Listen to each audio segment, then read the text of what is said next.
2016 की मैं बात बता रहा हूँ आपको। मेरे पास में 500 एप्लीकेशंस आई हुई हैं। 100 बच्चों का मैंने सिलेक्शन करना है और मैंने उनका कनेक्शन मतलब सिलेक्शन कर भी लिया है।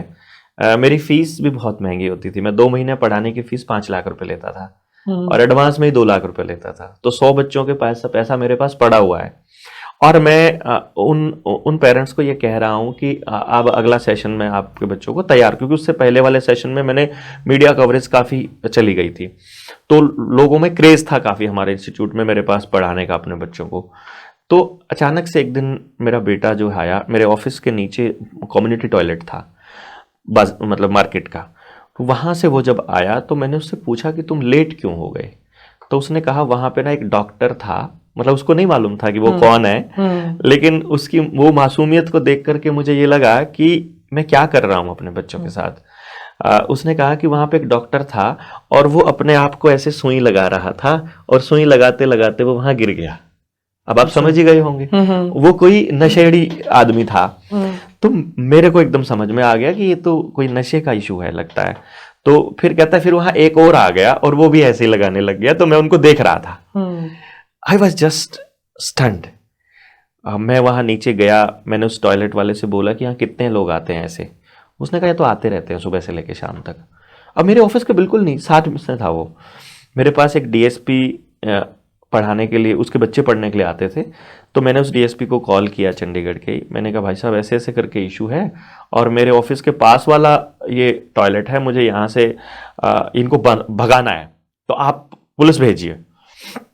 उसने मुझे बोला बलारा जी अगर मैं इनको यहाँ से हटा दूंगा ना तो वो किसी और टॉयलेट में जाके खराब करेंगे। ये लाइन मुझे स्ट्राइक किया, ये तो वाकई बात तो सही है, और वो जहां जाकर के खराब करेंगे, कल को मेरा बच्चा अगर वहां जाने लग गया तो मैंने रात को अपनी पत्नी से पूछा, मैंने कहा पूनम हमारे पास 2 चॉइस हैं, हम हर साल करोड़ों रुपया कमाएं, एक अच्छा सा मकान लें, बड़ी सी गाड़ी लें, जिसे हम प्लान कर रहे थे, जैसा कि हम प्लान कर भी रहे थे कि अब हमारा कर्जा निपटा है, अगले साल से साल का 8-10 करोड़ रुपया कमाएंगे, 2-4 घर बड़े बड़े लेंगे और ऐसा करके करेंगे। तो और मतलब फिर हमने गाड़ियां भी प्लान कर रखी थी। और मैंने कहा हमारे पास 2 ऑप्शंस हैं, ढेर सारा रुपया हो, कोचिंग सेंटर में लोगों की कोई कमी नहीं है, कल को स्टाफ भी रख लेंगे तो यही नहीं पता कितने 100 करोड़ का टर्नओवर का पॉइंट है ऑलरेडी देश के अंदर। 11-12 की है, 2016 की। 16 की, हाँ, तो 16 की बात बता रहा हूं मैं आपको, जिसका आपने मीडिया रिपोर्ट्स भी देखी होंगी। तो मैंने पत्नी को बोला हमारे पास 2 चॉइस हैं कि या तो हम बहुत सारा पैसा कमाएं और फिर एक दिन हमारा बच्चा इन नशेड़ियों के ही हत्थे चढ़ जाए, क्योंकि नशेड़ी आदमी को तो बेसिकली अगला कस्टमर आपका बच्चा ही चाहिए ना। नशेड़ी आदमी को तो कस्टमर चाहिए, तो वो कस्टमर बढ़ाते बढ़ाते बढ़ाते बढ़ाते गांव के परले सिरे वाला पहला आदमी जब नशा करने लगेगा और जब उसे कस्टमर बनाने होंगे तो गांव का इधर वाला बच्चा आखिर में ही सही लेकिन आएगा तो पक्का उसकी जद में।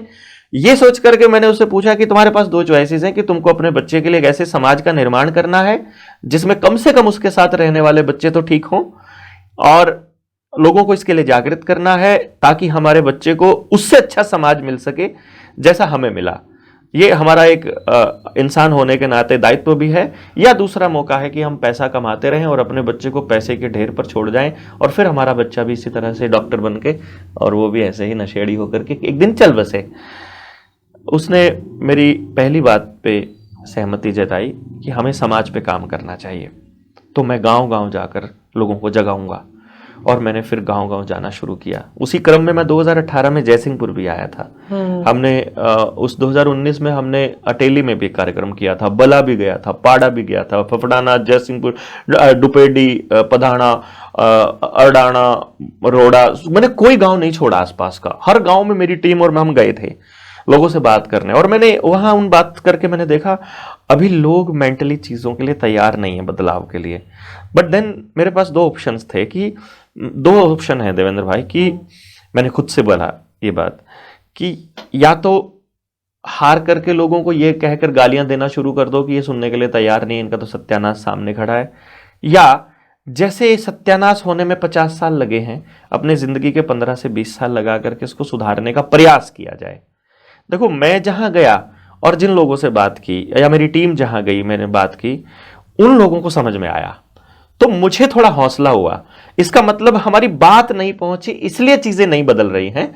जिस दिन बात समझ में आ जाएगी, और चूंकि मैं जिम्मेदारी लेने में भरोसा रखता हूं, मेरा यह रहता है कि अगर टीचर पढ़ा रहा है क्लास में और बच्चों को बात समझ में नहीं आ रही है, तो मेरा यह मानना है कि बच्चा फेल नहीं होता है, टीचर फेल होता है। तो मैं अगर समझा नहीं पाया गांव वालों को या किसी को भी, तो मैं फेल हुआ, यह जिम्मेदारी लेकर के मैंने लिया।